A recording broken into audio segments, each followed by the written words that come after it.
7 in the last 3.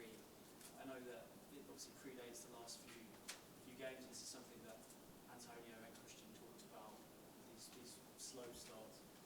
But what do you, from your brief experience of managing the team, what do you put this down to? How do you think it will change it? I'm not entirely sure because obviously it's something we try to address and we speak about and we're aware of, but football can be quite funny at times, and you can see little trends that happen for a period of time, and you have to work hard. You have to be together and understand what you've got to do to try and change that. And tomorrow's an opportunity for us to hopefully start the game in a positive way and be the team that scored the early goal. Will you try and say anything different in this game off the back of the last few matches of having such a difficult amount of decline inside the first 15?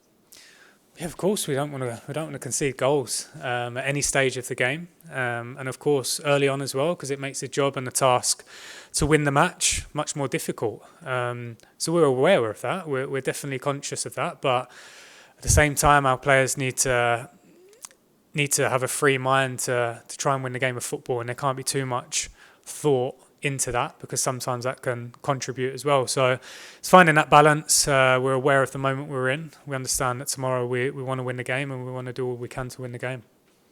The subject of playing under pressure or playing without pressure has been a theme throughout pretty much ever since Antonio brought it up. And I think Harry talked about it last week, that's a lot easier to play when you're 2 down because there's nothing to lose.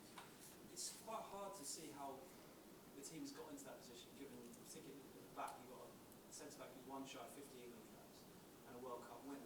How do you explain to fans that these players are so experienced and seem to have this issue with pressure? Listen, I don't like the word pressure. I hate the word pressure, if I'm honest. If you're playing at this club, if you're playing in the Premier League, then you've earned the right to be there. It's a reward. You should enjoy that because it's football. You need to enjoy it. You need to be in that moment. Pressure, yeah, you can create good pressure on yourself, and it can inspire you. But I don't want my players, I don't want anyone in this group feeling any sort of negative weight on their shoulders. And that's certainly something that I'm not going to speak about, to be perfectly honest. Fair enough. Just one final question on a different tack. You mentioned Roy Hodgson gave you your England debut. I mean, can you just elaborate a bit more on what that experience was like and an insight into his managerial style with you, particularly for that Italy game? Yeah, obviously amazing for me, amazing for any professional footballer to get the opportunity to represent their country. Seems a very, very long time ago now, but it's something I always have and I'll always cherish. But yeah, I'm sure I'm going to put that to a side tomorrow because my job is to try and win the game of football, and his job is to do that as well. So that would definitely be both our focus. Dan. Hi Ryan, you're 7th at the moment, which is Conference League place. There's a perception among some supporters that that's a kind of booby prize and might do more harm than good for a club with Spurs ambitions. I know you don't want to set targets for the players this season, but I mean, what's your view on getting in the Conference League? Is that something you want to do or not? I think at the end of the season, that's something we'll speak about when we know the league table.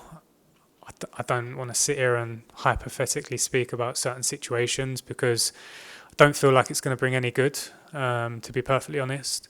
We need to win games of football. We're aware of that. We want to try and do that starting tomorrow. And that's our focus. That's been our focus ever since last week, and we made the change. And nothing's going to veer away from that. We've talked about the young players, but would you potentially see that competition as a chance to blood some of the youth players next season for the club?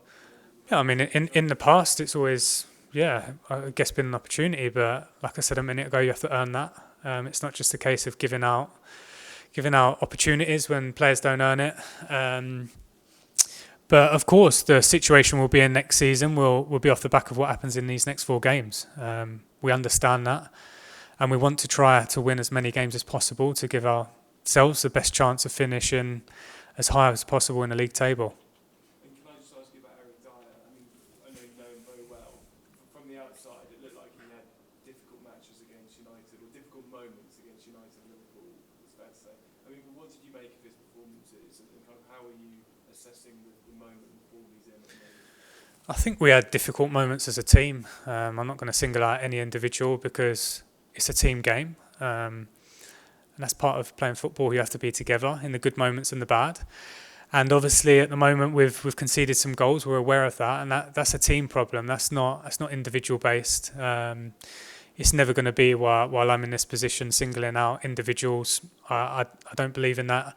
We need to work harder as a team. We need to be more together as a team and work harder to try and get positive results. Thanks, Ryan. Tom.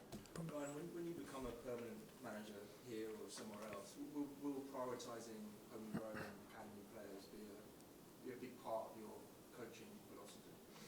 I think it depends on the situation. I think it's very easy for people maybe on the outside to have an opinion from the outside, but I think every job and every situation you're in, there's context and you have to manage it differently. Of course, I do see the value in having players from the academy and homegrown players, especially here in England, because we've seen in the past the importance of that. But at the same time, I repeat, players have to be good enough. They have to earn that opportunity, and it's the most important message to any young player to work hard. It's not an easy route to the top, especially when you're at a club this size as well. It's not easy. You have to work hard. You have to keep working hard, and sometimes it can be a long road. I mean, my experience suggests that. My Premier League debut was at 23, so that's probably the message.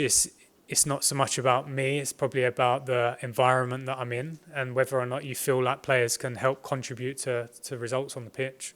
What is the added value of those players? And you're one yourself. What do they bring that other players can't bring?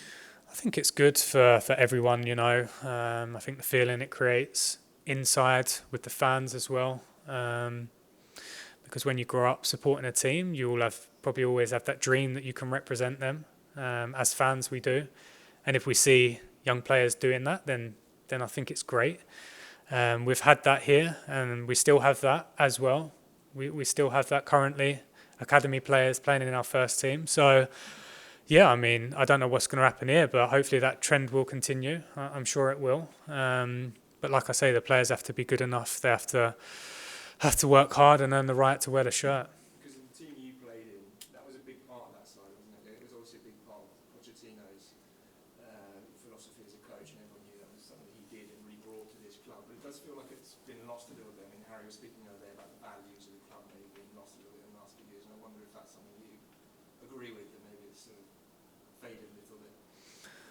Yeah, I mean, obviously that period, he had players that were ready. He probably had 5 or 6 players that had 100 league games under their belt. So that definitely makes the decision a lot easier. But at the same time, he did trust us. But we had also earned the right as well. So it's a fine act to balance. But of course, I don't think I'm speaking out to home here. I'm pretty sure every manager will say the same throughout the country, that it's important that you have players from the academy part of the squad. Most clubs do it.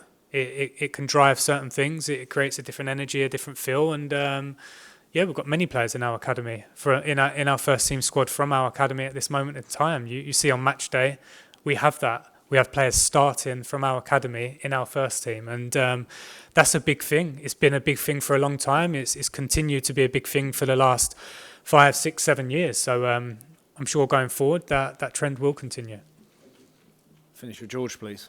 Hi, Ryan. I just wanted to ask you about Oliver Skipp. Obviously, took a big blow last weekend. How is it? Yeah, he's a very, very lucky boy. Yeah, he had a couple of gashes in his head, needed near to 10 stitches. And we're talking a couple of inches away from having an eye problem. So I think the overall feeling this week has been, we're quite grateful that Skipp is okay. It's nothing too serious. And I guess that's a bit close to home for you as well, given sort of your own experiences with head. Yeah, obviously a different situation, a different moment as well. One was with a head and one was with a boot. So the dangers are different, but at the same time, the head is a vulnerable part of the body. We continue to see that. So yeah, like I say, thankfully Skipp is okay. And he played, okay tomorrow. He's in contention. He's trained this week. Yeah, that decision is yet to be made, but he's okay. He's a strong boy. I just wanted to ask you about the Klopp's comments last week. He sort of said that you need to worry about other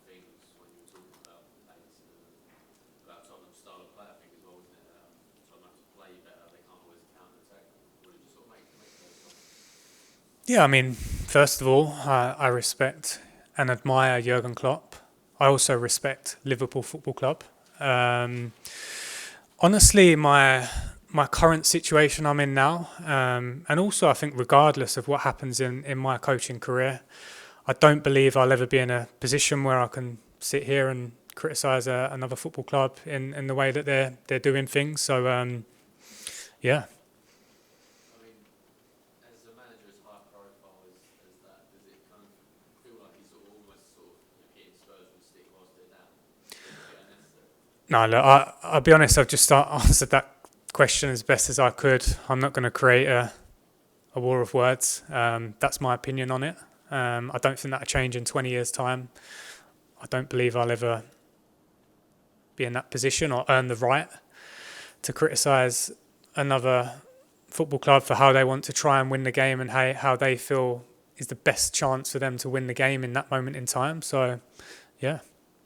Just with the other 18s, obviously one trophy underneath, or same group, one trophy. Have you managed to see much of them this season? I know you've obviously been full on with the first team.